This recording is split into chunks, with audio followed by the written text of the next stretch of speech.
People have an agenda, period. At the end of the day, if you know what they're looking for and you feel like this is a good fit, it's not that hard to crush the interview.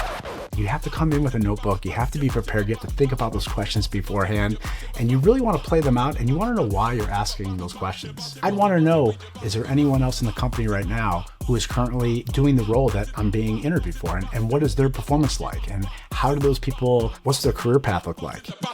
If you and I are sitting here a year from now, what do I have to do as the employee in order for you to be happy with my progress?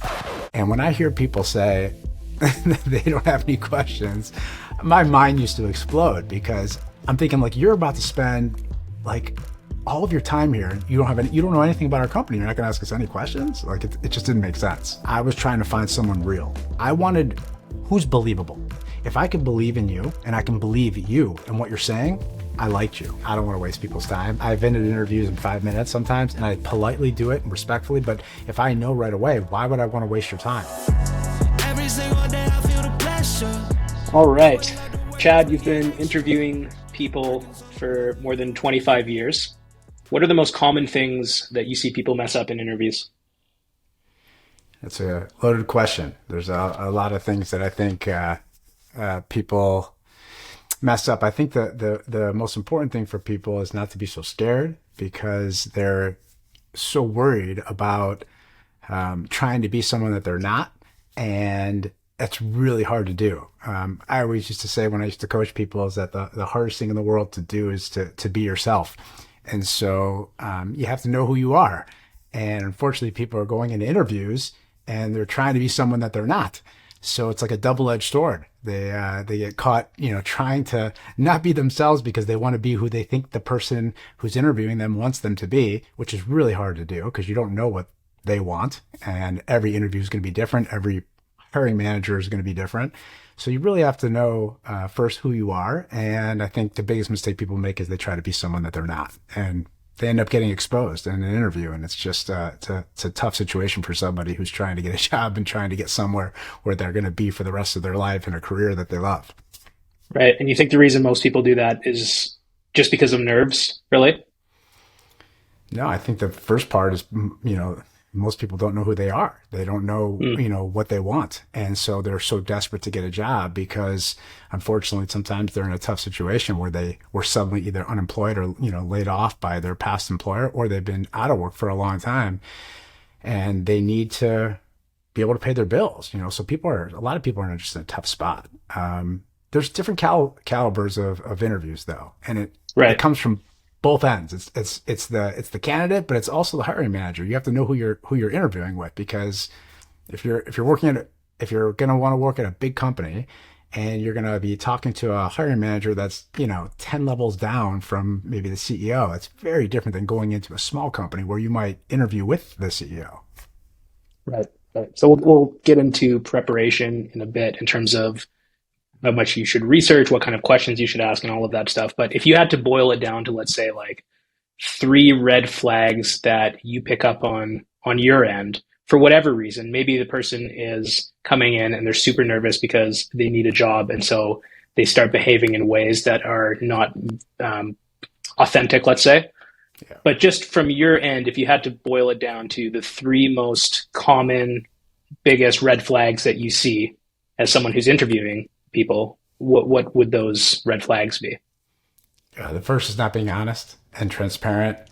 They answer a question too fast, and then they have to cover themselves up, because if there's a follow-up question and they weren't being genuine about whatever they were answering, you get caught. And there's nothing more uncomfortable in an interview than shooting out a question and having someone answer it very fast and then digging deep, thinking that, something didn't sound right, and they hope that you're just going to keep going. And then they have to cover up what they said. And so then people end up rambling on and on and on, and you kind of can see right through it. So that's the first thing for me. That was always a big red flag. The second thing is not being prepared and knowing anything about the company, meaning that they just set up as many interviews as they could. They spammed out their resume.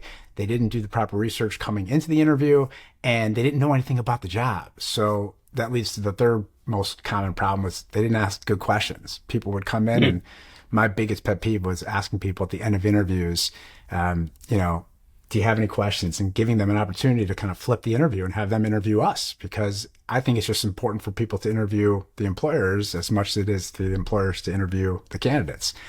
And when I hear people say they don't have any questions, my mind used to explode, because I'm thinking, like, you're about to spend like all of your time here. You don't know anything about our company. You're not going to ask us any questions. Like, it just didn't make sense. What kind of questions should, what kind of questions are good questions? One of the things that's difficult about that, I think, being on the other end, is that you want to go in prepared and know what questions that you want to ask, but you also don't Right. want to sound like you're just asking canned questions that sound rehearsed. I think, like, ideally, perfect world, you pick up on something maybe that was said during the interview that you can go back and forth and just ask follow up questions about. So I guess, like, my question is, what are some good questions to ask about the company that you're interviewing for, and how do you avoid sounding like you're just regurgitating questions that you've prepared and just avoid sounding boring? It's a great question. So I think, again, it's loaded, because I think if I was going to coach someone on going into an interview, what questions should you have prepared? There are two types of people. There are people who are insatiably curious about everything, and they want to know more, and they genuinely want to know, so they can just on the spot ask great questions. And there are some people who just get frozen and they can't. So for those people who are frozen and they can't, I say you go to Google, go to ChatGPT, ask and get a list of questions. And then from that list, so that you don't sound the way you just explained it, I would Okay. narrow it down to the top three, the three that you genuinely want to know, so that it can come off like you really want to know. So you're going to ask it in a way that doesn't sound like you're regurgitating something that you read on the internet. And you want to obviously not copy it word for word, but why do you want to know it? People who are really good, though, and that they are interviewing the employers just as much as the employers are interviewing the candidates, they want to know, like, really important things that there's no way that the employers are going to share with the candidate throughout the interview process. So I'll give you a couple examples that I think are just great questions to ask people.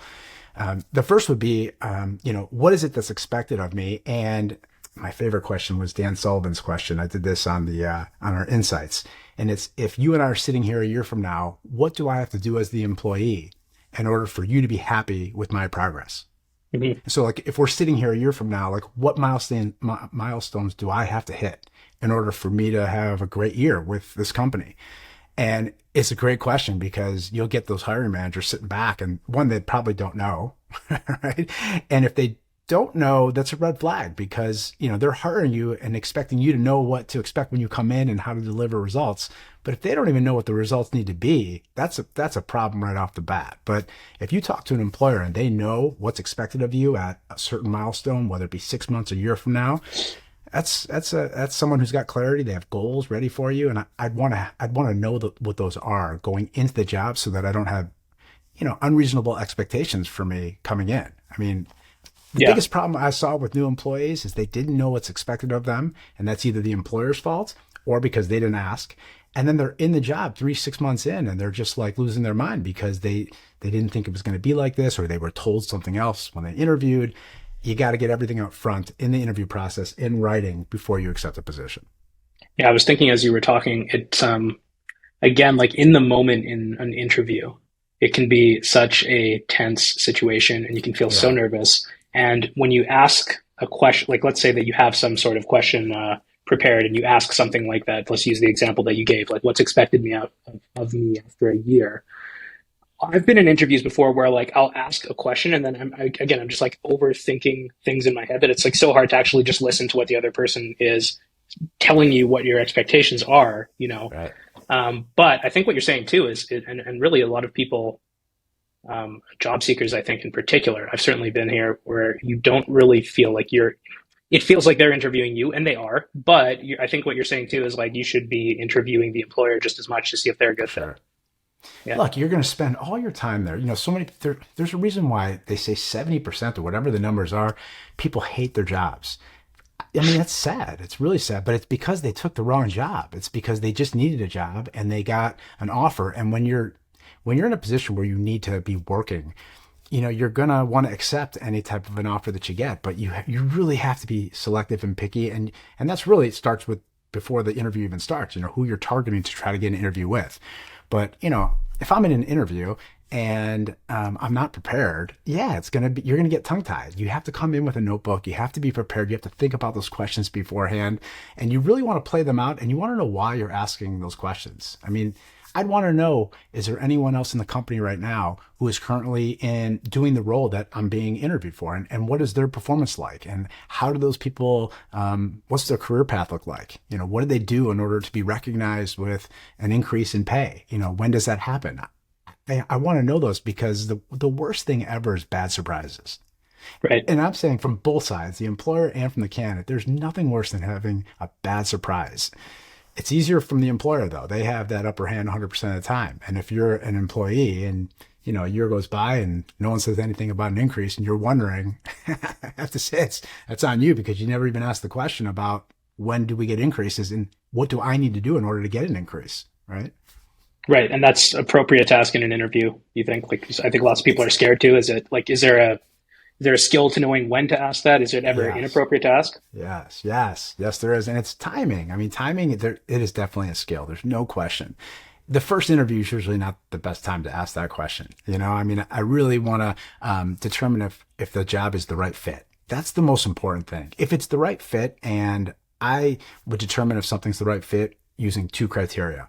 One, that the job is the right fit, meaning that I can use my unique abilities and I can perform what is expected of me and I enjoy what I'm doing and I'm good at it and I can deliver results. I can exceed exceed their expectations. And then the second part is going to be that it's a culture fit. And to me, that's just as important because, depending on if you just want a job or if you want a career or if you want to be part of a company that has more of a purpose driven kind of a, common goals that are shared amongst the team, you got to ask those type of questions and know if this is the right culture because, every culture is different and it doesn't matter what they have posted up on the walls or what's on their website or in their marketing materials. Those types of questions are, again, questions you want to ask whoever you're interviewing so that, if they can give you a shoot in their eye and tell you about their culture, that's a good sign. That's a good sign. How But much? if How they much of can't, that too, though, is gut feel? I was thinking as you were talking about an interview that I was part of. I think I was telling you about this interview that I was doing. This was like a year and a half ago, and I remember getting on this interview, and for whatever reason, the person who was interviewing me, we just didn't have a great vibe together. It was one of those right. intangible things that you don't really know why, but you just feel a little off with this person. Your jokes aren't landing like they normally would. Whatever it is, it just feels a little bit off. How much of the culture, or I guess just how you feel about, I mean, it goes both ways too, how the employer feels about you and then how you feel about working for this team. How much of that is a gut feel? How much do you listen to your gut in that situation? Oh man, I will tell you that, it's funny you make that comment. When I used to interview people, I probably interviewed over 1,000 people easily. It's amazing when people walk into the office when you get that weird feeling. And it doesn't make sense, right? Because you don't even know the person, right? And you don't want to judge anyone, but like there is a weird vibe sometimes that you have with certain individuals and you can't explain it. And just like that, on the flip side, sometimes you just click with people right away. So whatever reason and whatever's behind that, I do listen to my gut because I've learned that usually people are bringing their best foot to an interview. So the good things that you see, that's their best. You're going to see people at their best. The bad things that you maybe aren't feeling so good about, you can multiply that by about 10 because that's what you're going to see a month from now and 2 Right. months from now because they're bringing their best. So if you're getting a weird feeling now, imagine what you're going to feel 6 months when they're feeling a little bit more comfortable and at home in your office. So from an employer's perspective, I listen to my gut and I was a pretty hardcore interviewer and a little bit more blunt with people and in a nice way, but I really had a goal for what I was looking for. I knew exactly what I was looking for. And again, that's part of the problem with the interview process is that people are walking in. It's like Russian roulette. You don't know what you're walking into. You don't know. I will tell you this though. People have an agenda, period. And at the end of the day, if you know what they're looking for and you feel like this is a good fit, it's not that hard to crush the interview. Because really, you are just trying to tell them what they want to hear because they're desperate. The one thing that I think, job seekers can benefit from hearing from me was that, you have to understand it from the higher employer's perspective. They are they have an empty seat in their office. Everyone's hurting to try to find great people.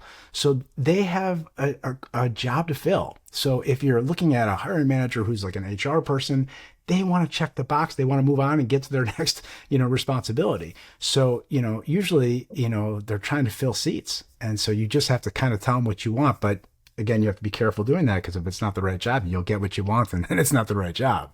But I think being able to connect your skills to what they're looking for is the best thing that a job seeker can do. So if you know that their responsibilities on a job description say XYZ, then you want to be able to say that you can do XYZ, and then give them one example from your previous job of how you've done that, so that they can paint a picture in their head and see that, yeah, I could see this gal doing that. They did it at their last job.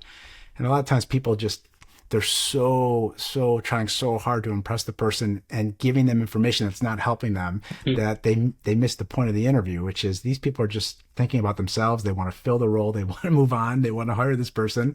And, you're trying to overthink it, and you do get nervous. And I think it messes people up. And I think there's just a kind of a level of comfort that you need to feel when you walk into an interview, that if it's not going to work out and they don't want me, that's okay. That's probably a blessing in disguise. How honest is too honest, or how can you be too open sometimes? I think it's easy to prepare for questions that are common in every interview, like tell me about yourself, or you expect that you're going to talk about certain skills that you have and how those skills relate to the job opening that you're interviewing for. But I think maybe not every interview, but at least every interview that I've done myself, there come up some questions that you can't prepare for. The last interview that I did, for example, someone asked me, the person who was interviewing me asked me what the last piece of advice that I got was and how I dealt with it. And I was thinking, the first thought that came to my mind, I was living at my mom's place at the time. I was in between moving to a new place.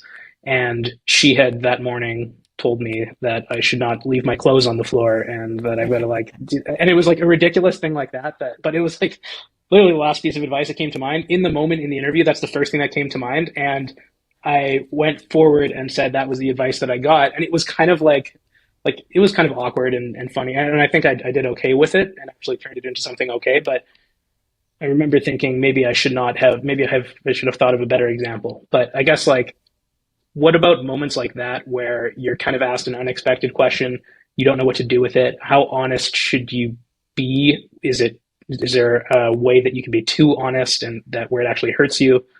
What do you think about situations like that? So I'm pretty transparent, so I tend to overshare when I'm talking, and it's gotten me in trouble for sure, but I'd rather just be myself, But I would say that I have been in many interviews where someone would answer a question and I was thinking, wow, was that a bad answer? Can you give an example? Really bad. No, and I'll tell you why I can't give you an example, because I was thinking about the answer I was going to give you, which is that if you don't have an answer, don't answer it. Just say, you know what? I can't think of anything right now. Do you mind if we come back to that question? If I'll think of something, I'll tell you. I always appreciate when people are honest like that, because it's so much better just to be real like that than to try to come up with something and talk about my mom doing. And I think there is a time and a place. If you have a vibe with the person, you can Right. you can laugh, you can kind of be silly like that, and people hire who they like. So if you're connecting with someone, play into it. But usually most interviews are formal, they're Right. uncomfortable. And you don't have that. I know you, so you have that type of personality. Most people don't have that, and they don't feel that comfortable. So I'd say the best thing is when you get tongue tied and you feel like you've got a tough question, and there are always going to be tough questions, pause. Don't answer so quick. Think about it. Sit back in your chair and say, wow, that's a really great question. Do you mind if I think about that for a second? People appreciate that, because it shows that you're a thinker. It shows that that you can take something and, process it and then deliver a great answer. Typically, your first answer always is the worst. In our leadership program, we always used to ask people to stand up and speak and give us their answer about whatever we were working on. And whenever they gave us an answer and they kind of fumbled, we'd say it again. And they'd say it again. And then we'd say it again. And by the third or fourth time, they nailed it. And the reason is because usually you're just spitting things out. So how deadly is that in an interview? You get one shot, And so I used to ask people a tough question. I'd say, are you good in math? And a lot of people wanted to show off. They say yes. I'm like, what's 10% of 300? And I would catch people, right? And I didn't care if they knew the answer or not because you got a calculator. Like, what do I care? Like, I could care less. But it was always interesting to see how quickly people would just try to throw out an answer and then like get it wrong and like kind of play it off. And I always appreciated when people said, you know what? You caught me. Hold on a second. Let me think. And they always took time. It showed me that they're a thinker. And I like that because at any And job, you is that want the people. purpose of a question like that? Is it more to obviously you don't care if they can get Yeah. 10% of 300, but are Right. you asking them to see just how they respond to Yeah. something out of left field? Yeah, my interviews were very. I mean, I was I try to do things very differently, and I was trying to find someone real. I wanted who's believable. If I could believe in you, and I can believe you and what you're saying, I liked you. I felt like we can train people. I wanted to make sure they didn't hate what they're going to be doing. I had a tough company. We had a collection agency. People were on the phones calling people, and I was trying to hire really nice people, right? So I would ask people like, "Why do you want to be here? Why do you want to call people on the phone? Why do you want to try to like negotiate with them?" And I was looking for people who are genuine and real and authentic. And I wanted to catch them. I wanted to catch them and make them a little uncomfortable because I knew that when they came in on the job, they were going to be made to feel uncomfortable out on the floor next to the person they're working for. And if they weren't going to be able to handle it well with me, I wanted to see and kind of like feel like, is this going to be a future indication of how they're going to be when they're out, working in the job and they're caught and they're in a sticky situation with either a teammate or someone on the phone. And so I like to put them in those situations a little bit and just see how they react to it. And again, I didn't care as much about the answer as much as I saw, who they were. Right. I used to tell people, I'm like, let me ask you a question. I'd stop them in the middle of an interview. I'd say, if you and I were having a beer on Saturday night, is this who I'd be talking to? Because it doesn't seem like this is who you are. And so that a lot of times that would loosen them up and they'd say, no, actually, I'm really nervous. And I'd loosen them up and I'd say, well, be that person. Because that's who I want to hire. I want to hire you. I don't want to hire who came in here with a suit and a casual atmosphere. Like that's not who you are. And I understand you did that out of being respectful, but it probably wasn't the best move, because Right. that's not who this culture is. Right. But people, again, they're trying to be someone that they're not. Yeah, yeah, I think you're good at that. I think employers on the other side of things could do a lot better job of recognizing that every single person they're talking to is super Yeah. nervous to be there, and it's an uncomfortable situation, and just do things to make them feel more at ease. On the topic of difficult questions, my brother, when he was going through like med school interviews, I remember he got asked to compare himself to a fictional character, and why did he think he was like that character? And I thought, man, that's a nightmare of a question to be put on the spot for. It I think really he did is. And like I a don't know what, I don't know what purpose it serves. I'm not sure, well, but I think it serves the same purpose that your math question did, which is like, how does this person think on their feet? The problem with that question is that like you're really opening up the door, I think, for someone to shoot themselves in the foot with like a bad character. You right, don't want to compare yourself to like Tony Soprano or something right, in a job interview. So right. I um, think people usually don't come prepared, and you should. When people are like, why should we hire you? Like you should, tell me about yourself. Like those are typical. What's your strength? What's your weakness? I mean, these are typical interview questions that most HR folks are asking. And you need to have that 30-second pitch. You need to be able to give them a little nugget that sounds professional, sounds, like it rolls off your tongue. And I always connect things. I always like to connect things if I'm coaching people on interviewing, and that you're connecting them to something that you've done in the past that will show that person that is interviewing you that you have the capabilities of whatever it is that they need, because that's what they're hiring for. And if you can't demonstrate that you can do what they need, why would they hire you? And so I think people forget that. And that's the most important thing about the interview process. let's dive into those fundamentals a little bit more. Like you said, there are these questions that will come up in every single interview. Do you have any like general high level tips for the tell me about yourself questions, the skills questions, even things like what you would wear to an interview, like the fundamental stuff that people maybe are just not thinking about? Yeah, look, you got to have your go-tos, like, so you got to know, yourself. So you got to know what you're good at and what you like. And if you don't, that's a whole other issue that I think people need to a little do. That's the second time that's come up. So how do you know yourself? What if tell me more about what you mean by that?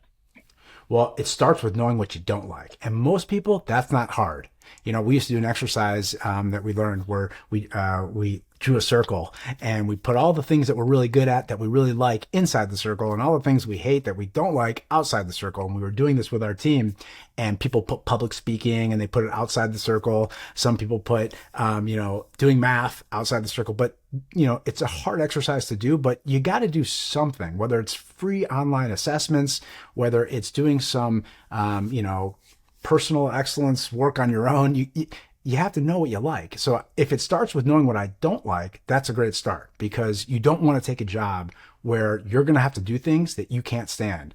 When I hired people who didn't like to be on the phones and their job was to be on the phones, I remember sitting with them thinking, like, why did you take the job? Right. And looking back, of course, I know why they took it, because they liked our culture and they needed a job and they wanted to get paid. And so it's the worst thing that you can do for yourself, because you're going to end up being just miserable. I always say it's like dying a slow death professionally.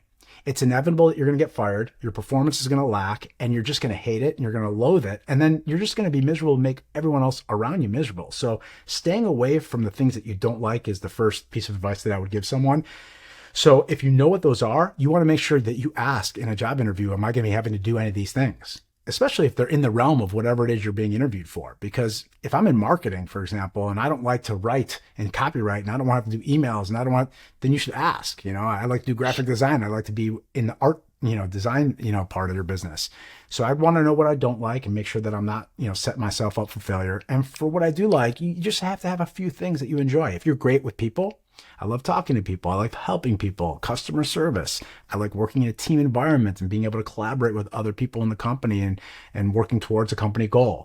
If it's a specific, job specific responsibility, you should be able to speak about that, especially if you've done it in the past. And all you have to do is think about what you've done in the past and what you enjoyed about what you did and what you didn't enjoy about things that you want to stay away from. And just have a few. You don't have to give a whole discourse about like every single thing that you're going to be doing for them, but you want to be able to speak about it. Same thing with tell me about yourself. You just have to have 3 or 4 bullets about yourself, where you're from, a little bit about you personally, where you grew up, where you went to school, what you enjoy, and then professionally what you're looking for. So I always say you keep it within that, 30 to 90 seconds. When you're rambling on, it's enough. I think people just, they get caught talking and saying too much, and that's when they get themselves in trouble in an interview, and the other person's sitting there going, oh my gosh, can we just stop this? Can we just end this interview? And so you have to be able to read someone and pick up and have some self-awareness that if you feel like you're dragging on and you see that look on the other person's face, or you see them fidgeting in their body language, stop, end it. What about the career goals and aspirations question? This comes up a lot, where it's like, where do you see yourself in 5 years? Right. And I remember when I used to work at a restaurant years ago, this came up in an interview, and I wanted to be doing my own business in 5 years. And I just said that honestly. And it felt okay, because I think that in the restaurant industry, especially like me working as a server in my 20s, that no one expects you to, right. You're not going to tell people it's like my dream to be a server for the next 5 years or whatever. So it's more acceptable. But what about a position that you're interviewing for where maybe, I guess, how do you just answer that question in a way where you don't shoot yourself in the foot so that, it's like 5 years from now, I want to be doing something where it's just completely incompatible with the position that I'm interviewing right. for. Yeah. So like, again, my interview style was a little different. I liked when people were honest about that stuff. No employer wants to hear that, though, just so you know, like nobody wants to hear that. So I think it's really important that nobody wants to hear that you want to be do your own business, or no one wants to hear anything other than what they want to hear, which is that if I'm interviewing you, I want to hear what you're going to do for me because I'm interviewing you, and I don't want to hear anything about anything else. And that's going to be the majority of what most people are thinking. But most people will appreciate the fact that you have big dreams and that you probably aren't going to spend the rest of your life either in this position or this entry-level job or this stepping stone to the next opportunity that you might have. So it's really important that if you do what you did, which is share that in 5 years I want to be here, that you reiterate how important it is that within the next 5 years, though, I'm going to be pouring my heart and soul into this job. So you want to make sure that you tell them what they want to hear as an to what you were telling them, because I think, again, most people are not going to want to hear that you're not going to be there a couple of years from now. But realistically, they know in their heart that, it's not likely for you to say that I'm going to be here for the rest of my life. Now, some employers, maybe they have long tenured employees and maybe they do look for people who are going to be long term. So I don't think it's wrong to share, but you got to make sure they know how you feel about this job. Yeah, I would think it might also be a red flag too if you were coming in like guns blazing and saying, I want to be at this position in the next 5 years at my current company or at the company I'm interviewing for. Maybe, maybe not. Maybe employers would like to hear that. But I would think that like, there's, I think, people that come in too eager. I've been part of a team where like a new person comes in and they're just trying to like go guns blazing Right. and Now it depends on their past, right? So now right. if I talk to someone who's been job hopping because they haven't found a good company to work for and they're so tired of all the rhetoric that they have with this one, and there's so many bad leaders and entrepreneurs out there that just don't know how to treat people and their teams are a mess. And so like when I would interview someone who had a lot of different previous positions and I'd say, tell me about your history. And they would go on, back in the day, people would say, wow, that's not good. They're job hopping. Today it's normal. Like keep dropping until you find a place you love.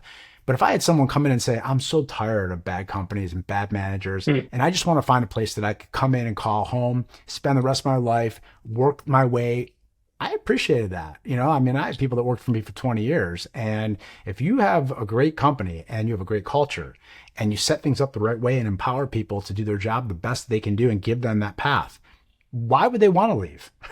It's people are looking for that. They really are. If you can give them that vision of where you want to go, and it takes a special kind of a leader to be able to do that. And unfortunately, most companies don't have that type of leadership. And most of the time that person's not interviewing the person. So I think it's there's no right answer. It's just, I think if you're going to do what you said, which is you want to be honest about maybe some career goals, you are interviewing for the near future. And so you want to make it very clear what your priority is, which is this job and what you want to do for this job. And you can also be realistic that my long-term goals are whatever they may be. I don't think there's anything wrong with that. Would it be to go back to that example that you just gave, if someone came to you and said, I'm so tired of working for bad companies and just having bad experiences, would that be a red flag to you at all? The fact that they're talking poorly about past experiences? I think that in particular, how you talk about the past experiences you've had. I mean, the same thing is true. Like if you think about dating, for example, you don't want to like go on, no one wants to be on a first date. Right. Like, oh, all my exes suck, like they were Right. just such a mess. So I think how you talk about your past experiences is important, and it comes up often in Yeah. interviews. It's a big How do you deal topic. with, yeah, how do you deal with that? So I was a little bit more unique with that because I didn't mind if people were sharing a bad experience. Because the truth is that they probably did have a bad experience. Right. Now, what I was mining for, what I wanted to see was, I would ask them, and I'd throw them a little bit of a curveball. I'd say, "Tell me about your hierarchy. What's the accountability chart look like from where you came?" And when they told me that chart, and I would ask them, "Who is your direct report? Who are you kind of talking to?" And then I would ask them, "Can you tell me a time where you went and you challenged that person with a problem, something that you didn't agree with, something that was bothering you?" And I would sit on that question for quite some time. I wanted to see if that person had a strong core and had the ability to go challenge their authority figure. 95% of the people could not do it. So what they did instead was they talked behind the person's back, they complained about the person, and then they went and interviewed another job and complained about that person. But they never went and actually said or did anything about it. And to me, that tells me everything I need to know about a person, because if you did that there, meaning you were too scared to go to your boss and tell him what you didn't like, you're going to do that here. And here it's even tougher because we have leadership and we have people who are going to, kind of challenge you. And so, if you're good at talking behind people's backs, the truth is everybody talks behind people's backs, but can you say it to their face? And I found most people don't. And, they'll say one thing and then they go behind their people's back and they say another. And I would rather you just say what you're going to say to me. And most people just don't do that. It's a rare quality, and you have to have a strong core to be able to do that. And I found that most time when people are challenged about a time where they challenged their authority figure, they never did it. Right. Right.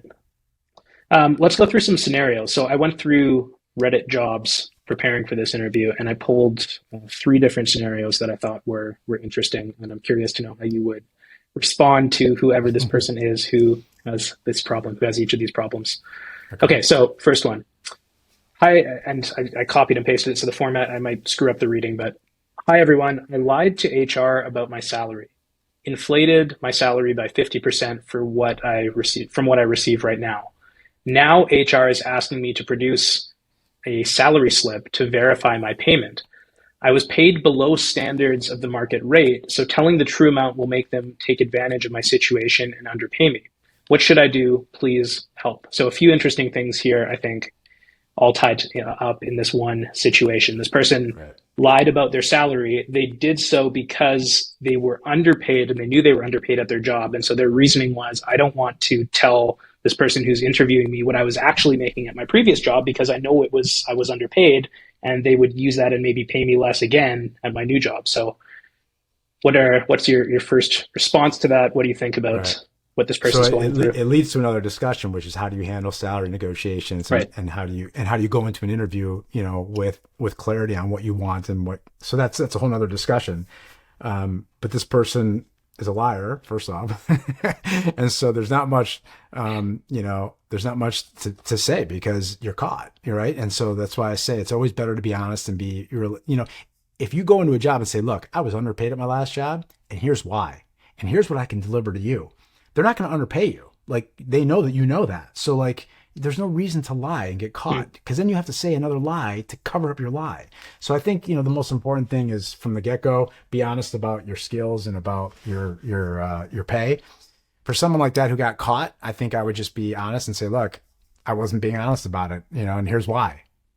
It may not work to their favor, but I'm always for that policy. And I found most people find it really refreshing when people can kind of humbly kind of just own it. Right. It's just so rare. And I think that's why it's so refreshing, because it's so rare. You're expecting people to lie. And some people are really good liars. They're really good. So I would come clean. I would just come clean. You're not gonna be able to produce anything. Right. And so coming forward, if you were this person from the beginning, you'd say, I'm underpaid at this. I know I'm underpaid at my current job. Here's why. And you'd start the discussion off that way rather than saying that you were paid what you would normally. Meaning, if I was asked in an interview, like, what were you previously paid, and it was way under, and you thought that they would take Yeah. advantage if I told them that. Yeah. How would you deal with that situation if you were this person, I guess, from the get go? So I would have already done my research. I would have Yeah. known what my skills are worth in this demographic, in this job. And I'd say, look, my last job, I took it because XYZ, whatever reason is that I took it, for experience, or it was my first opportunity. And I was underpaid, and I knew I was underpaid, but I stayed because I liked the company, or I left because I didn't like the company. And based on what I know now about this industry and about these skills and what the going rate is, I know that a fair pay for this job is a range between X and Y. And based on my experience and based on what I feel I can do, I think, I should be able to be, accept a position. I would be willing to accept a position that's around whatever salary you want. You just have to know what you want, and you have to be realistic, and you have to just do a little bit of research. It's not hard. And then it doesn't have, the reason that it's an uncomfortable conversation is because people are hiding. Look, the employers are trying to get you for the lowest amount possible. You're trying to get the highest amount possible. As long as you just are either meeting in the halfway and not going to be taken advantage of, then it shouldn't be a problem. If you're going to be taken advantage of, then that's on you, because you don't have to say yes. So this person was asked how much did they make at their previous position. What do you typically advise people in terms of how to answer the more common question, which is like, what do you expect to make at this current role? I would just be honest about what I made the last job, because a lot of times they do ask you to produce pay stubs, and Really, if they get that's excited, a common thing. Sure, yeah, Yeah. yeah. Huh. If I didn't trust someone, I would ask them for sure. And I think if you're scared that someone's going to take advantage because you only made, say, 40,000, and you want to make 60,000 or $70,000 a year, you could let them think that, wow, I can get this guy for 40,000. That's actually a good thing. That'll get you in the door. That doesn't mean you have to you have to accept the job. You can tell them, based on what I know about this position, based on what I know about the industry, I know a fair pay for this is X, and you have to know what your non-negotiables are. That's a big thing. Finding the right fit job is like what I'm willing to work for. And a lot of times jobs do post the ranges. Now it's becoming a law that a lot of employers have to post it. Now, granted, they're putting big ranges in there because, again, I based mine on the interview. I started people off at 15 an hour plus commission. And I had people making over $100,000 a year. So I wasn't going to promise anyone anything based on their interview and based on how well they interviewed and how well I thought they would be able to do the job. That determined how I was going to offer them a compensation package. And it had a lot to do with their skills, their experience, how they, their personality, and what I thought they can bring to the table. And the people who didn't bring enough goods to the table didn't get as good of an offer. So I think, you have to be prepared and you have to know your number before you walk in the door so that you're not taken advantage of. What about so another thing that this situation made me think of are situations in a job interview when something comes up that you don't want to do. In this case, like the comments for this one particular scenario were like, don't give the pay stub or something like that. Say it because it's like not legal for them to ask. And I remember when I was younger preparing for job interviews, I remember like reading this one article about questions that are technically illegal for employers to ask. And I remember always thinking like, this drives me nuts because like, if they do ask that, I'm not going to in the interview be like, it's illegal for you to ask that, right? Like there's just no, it strikes me that there's no graceful way to handle a situation like that. Or is there, how do you navigate situations where you're being asked something that you don't really feel comfortable doing? And how do you respond in a way that maybe shows that discomfort, or maybe you just outright say, I don't want to do it? How do you respond in a graceful way there, I guess is my question. It's tough, right? The big corporations with HR groups, they're going to be to the T, right? They make sure they're doing everything so that they don't get sued. That's why they say you can't do this, you can't say that. I was a small employer, so like I was a little bit more rogue and I would ask whatever I wanted and I would roll the dice. I took my chances. There are certain things you can't ask, how old are you or whatever, what are your religious beliefs? Like you have to be very careful that you're not, infringing on someone to make them uncomfortable because they will sue you. And that's why the laws are strict and why you can or cannot do certain things from an HR perspective. It's a hard question because if you don't want to answer something that's being asked and you share your uncomfortableness, the interview's pretty much over. Right. They're in their head thinking there's no way I'm going to hire this person. So, I'd have to hear an example of like what kind of a question would be so uncomfortable and like how I would answer that. Cause I don't know. Like I never put people in that position. And even as a rogue employer, I was never kind of like, trying to make people uncomfortable by asking them something I shouldn't ask them. But I think you have to kind of tread water. Now, if someone is doing that, you have to ask yourself why I want to work at this place anyways. Right. That's another thing. I mean, Yep. people should be making it comfortable for people not uncomfortable. Okay, next scenario. Hi, everyone. I am just casually looking for a new job with better growth opportunities, and I stumbled upon this production role in the gaming industry for a fairly big company in the UK. In the first call with HR, they told me the pay would be between £50,000 to £55,000 a year. After I had 7 interviews in total with 6 different people and 1 in person to see the office, I got the call from the recruiter to congratulate me on getting the job. However, when we started talking about numbers, the pay went down to £42,000 a year, not even close to what we initially discussed. And I have mentioned it over the phone and also followed up on email. What do you all think is the best course of action in this case? How should I approach this in terms of negotiation? It's funny. People don't realize that they have the upper hand when the employer wants to offer the position, meaning like you've got them. That's where the power shifts, meaning they went through their entire interview process. They narrowed it down from who knows how many people. I want you, Jacob. And then I make a lowball offer because I'm hoping you're going to accept it so I can, make out on this deal. And meanwhile, I'm really praying that you're going to like accept it because if you accept it, I win. That's why you have to have your non-negotiables. If his non-negotiable is 50,000, then he should absolutely and respectfully say, sorry, but unfortunately, I'm not going to be able to do that. My non-negotiable, my lowest pay that I'll be able to accept an offer is X dollars. And you got to be able to walk.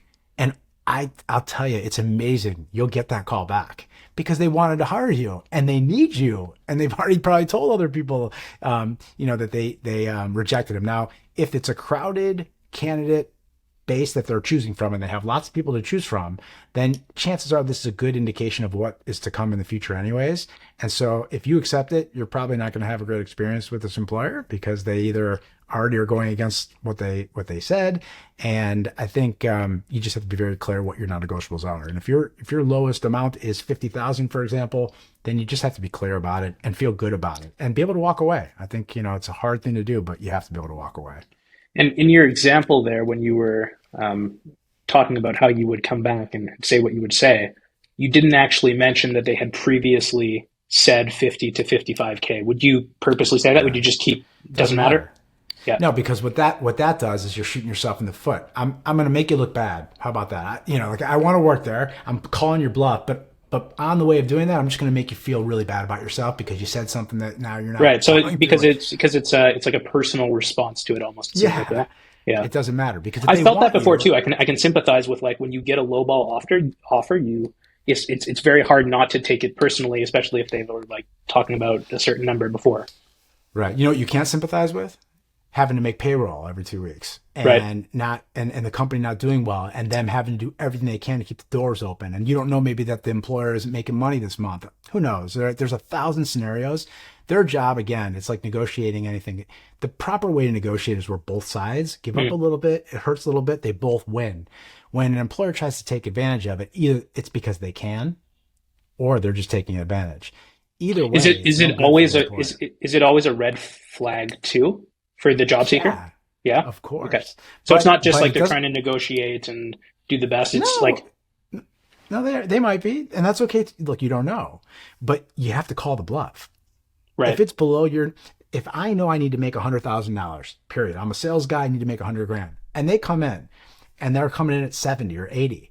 I just make it very clear. I just can't do that. Like I know what I'm worth. I know what I can do. I know what I've done in the past. I know I can do it for you. I'm confident that I can do it for you. And you have to be humble about it because Yeah. you don't necessarily know you can do it, but you just have to know what your line is. And if they've been telling you all along, and all of a sudden it just switches, they'll say, "Well, look, it's an $80,000 base salary, but you can make commission and you can make over the 100." Well, you didn't tell me that up front, and that's not what I thought. I was thinking it would be 100,000 plus commission, and so if you guys want to reconsider that, I'm open to considering that offer, but I'd need to see it in writing, and it's a negotiation. I mean, it really is. It's just most people are not used to doing that. It's really uncomfortable, and they Hmm. feel like the employer has the upper hand, and they do. But there is a point where it does shift, and it's usually when they want you. So when they want you, that's really the time where you kind of have to kind of pull the trigger and you have to be willing to walk and know what your numbers are before you go into the interview. And that's by doing the research and feeling confident that you can back up whatever you're saying that you want with your performance from previous experience. And I'll tell you one thing I would tell job seekers. I had someone walk into my office one day with a binder, and the binder was letters of references and recommendations from people professionally and personally. And I never had anyone else do that. But I have to tell you, when I flipped through those letters, it was so impressive. I was going to pay that person anything they wanted. Because I'm like, if all these people are saying all these things about this person, I want this person. So Right. I'll put them every employer has their range of what they could pay, and I would pay you at the highest range. It's funny how something like that will do it. So get letters of recommendations, put your awards together in a nice folder, anything that you can show from your previous experience. People, they put it on their resume. I created this much, revenue, but those numbers mean nothing to the employer. Like you did it for them, you didn't do it for me. And I think, a common problem that I think job seekers and employees run into is they expect certain things, and they don't warrant it. Meaning that if I've been at your job and I work for you, Jacob, for a year, just because I work for you for a year does not mean that I deserve a raise. In fact, when people would come and say, "I've worked here for a few years and I was paid X dollars," and they wanted a raise, you were paid what you were paid for the work that you did. If you want to make more money, then you have to generate more income or you have to add more value. That's how it works. You can't just rob Peter to pay Paul. So if you want to be able to make more money, what are you going to do for that? So when anyone asks for more money, you have to be able to say what you're willing to do in order to bring value to that company and to that team to warrant the additional pay. So if the job description says that they're going to pay $100,000 for you as a developer and you want to make 120, you better show them why they should pay you 120 and not just say, "I deserve 120," because to them, you don't. You haven't done anything for them. So I think, being able to back it up and your past performance and letters of references, letters of recommendations, any awards that you've received, certificates, licenses, you want to bring that stuff to the interview process and be able to show them. So it's like, it's a way to brag without bragging. Okay, last scenario here. Um, I've been applying to jobs for about 5 months, and I'm getting sick of the usual old song and dance. It just ends up being multiple rounds of interviews, and it's absolutely insane. Hour here, hour there, it never ends. I did an on-site a week ago and got ghosted. Took a whole damn day off work too. It's like I'm about to lose my current job altogether because of the crazy amounts of interviews. At one company, I did 3 rounds just to get ghosted.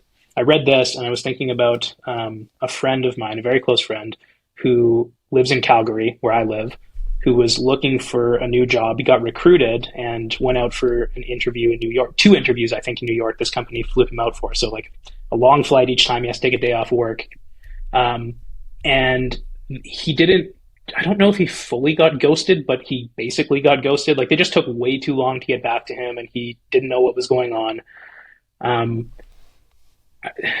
as an aside, too, and you kind of mentioned this a few times during this interview, but I remember being on an interview with you a year ago when you were interviewing someone for a position at Restart, and it was whatever, it was just a normal interview, but I knew that you knew that this person just wasn't the right fit for the job for whatever reason. And I remember that, like, right in the interview there, you said, like, listen, I just know that you're not a good fit for this position, in a very nice Right. way, but a very, like, Right. blunt way that I had never heard anyone do before. But I remember thinking, wow, like, I was blown away by it. And I would guess that that person appreciated that too, rather than being jerked Right. around. And I guess, so my first question is, how are employers screwing this up? What's going on here?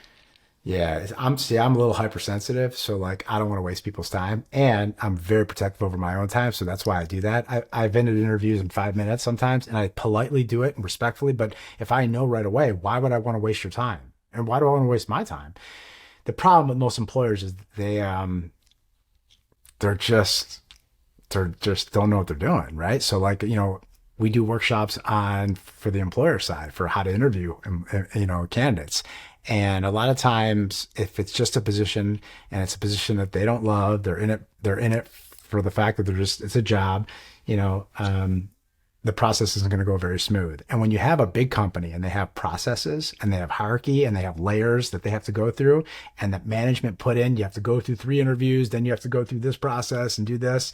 It's just, you're going through a machine. You're just going through a process. It's a core process that they wrote down. It's checking the boxes and they have to do that. That's why I've always liked small companies. I like small businesses. I like employers that are flexible. They can change on a dime. They can adjust their processes.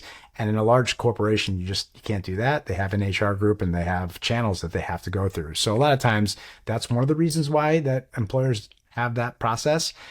Ghosting employees to me is the worst thing in the world to do, to not be upfront and honest with people, especially after they've already gone through the process. But it's usually due to the fact that they've got so many people interviewing and either got slipped through the cracks and they just didn't get back to you, and they have so many people to get back to and they couldn't, or they're just disrespectful and they just don't respect the process, and they've been doing it for so long that they just don't think about like what it's like to be in a job seeker's shoes and just like get rejected like that. And it's a tough situation, right? It's really hard for people who are getting rejected and getting ghosted after they put in time and effort to get a job. It's not right, but unfortunately it's part of our workforce. I think like following up after an interview on the job seeker side, we could probably talk about that for a long time here. But is there any way to, in this kind of situation, when um, you are either getting ghosted or the employer, the person who interviewed you, is just taking way too long to get back to you? Is there any way to use that to your advantage in terms of a follow up and be like direct with them in a way that's not rude, where it's like, hey, I'm just looking for an answer one way or another? Is there any way to kind of turn it around in your favor? So again, if I'm interviewing and they're ghosting me, it's like they're kind of telling you something, Okay, right? Like that's the way I see it. Like, oh, I would not chase an employer. I would do my right. follow up. It's amazing. You always hear people say handwritten notes.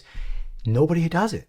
Like, it's such a best practice and it makes so much sense. And it does say something to the employer when you do it, especially if they liked you and you kind of get a good vibe. I wouldn't say you do it on everyone, but if a job you really want, I would go and I would walk back into the office and I'd hand it to the gal at the front desk and I'd say, hey, can you give this to Jacob? I interviewed with him 2 days ago and I just want him to have this letter. Like, that goes a long way. And what does the letter say? Just, hey, thanks for your Thank time. you. So it's very simple. It's a thank you for your time, and then you want to acknowledge something that they told you in the interview that makes them impressed, that you either remembered it, you recalled it, or they appreciate it. So it might be something personal they share with you. It may be something that they said that inspired you or got you excited about, but it's just a short little note on cool stationery or just a nice piece of paper, and you hand it over and you just want to give it to them. And I always say you want to be part of the 1% club. You want to do what 1% of the people usually won't do. Nobody does this, so do it. Always, if you have a job and you had a great interview and you really want it, handwrite the note, go give that to the person. And, you can send an email. There's nothing wrong with that, but it goes a long way when you can, write a note out personally and then acknowledge something that they said or something that, again, that you were impressed with about the company or about the person. And I think that, again, people, they want to talk about themselves. They want to be acknowledged, and I think if you can do that and you understand the psychology of that, you go light years ahead of other candidates who are just kind of regurgitating out things they've done in the past, where the employers are sitting there going, I don't really care. Like, I just want to hire someone for this position. What you did at your last job, when people are going on and on about it, it's just like, what you should be doing is going on and on about what you can do for them. That's, as an employer, that's what I want to hear is, what can you do for me at my company? What you did, if I asked you about your past, great. But now you've seen my job description. You know what I need. Tell me how you're going to do that and how you're going to do it well, and use things in your past that can show me that you've demonstrated that you can do it. And when you can do that, you'll nail the interview every time. Right.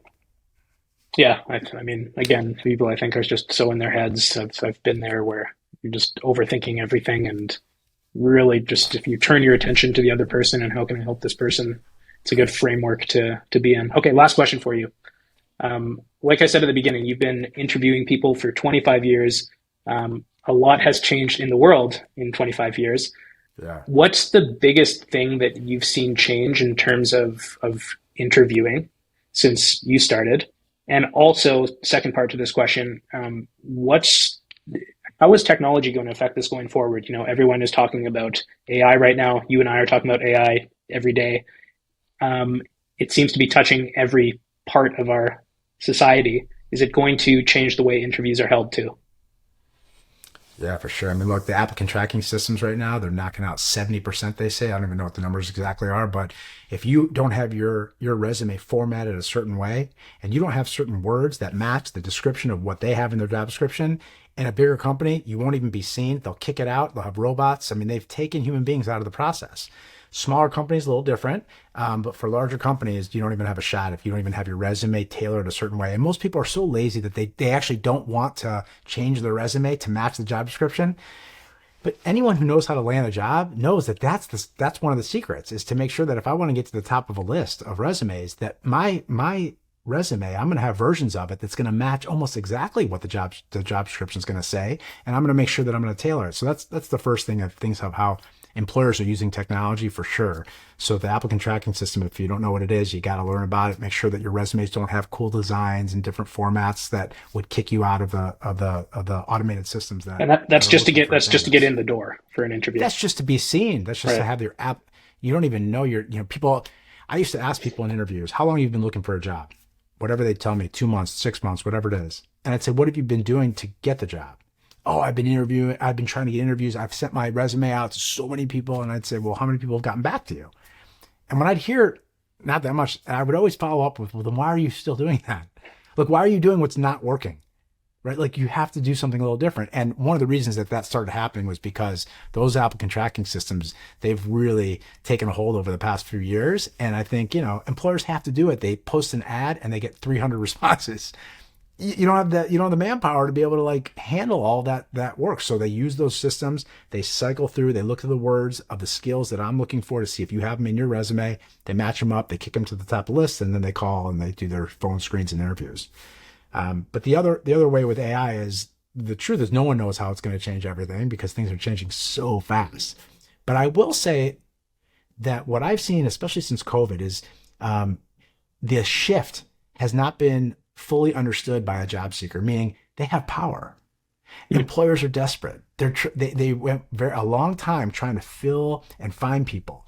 And I think entry level jobs have been slowly been automated, and a lot of entry level jobs, a lot of people are going to be in for a big shock when their jobs are taken by automation. And I think it's the people who are making the most money, the ones who come out of college with a degree. They think their jobs are safe, and they wake up one day and they see that their 50% of their job is now done by an AI bot. And people aren't going to want to pay $100, $200, $300,000 when half your job cannot be done by an intern.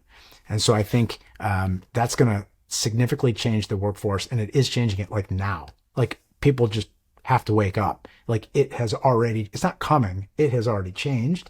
And I think you have to be really clear on what your unique ability is, what your skill is, so that you can clearly communicate to an employer how you can be effective on their team with the skill that they need. And if you can't do that, it's going to be really hard to find a great job for yourself as things change, because you're going to have to be able to adapt to a constant, never-ending changing work environment. And hopefully the skill that you have that you want to enhance and improve upon is needed by an employer, so that you can shift. And if it's not the right employer, you can take that skill to another employer and you can go do it over there. So I would say you have to be a little careful and make sure that your skill can't be replaced by AI, because if it can, you better find another skill.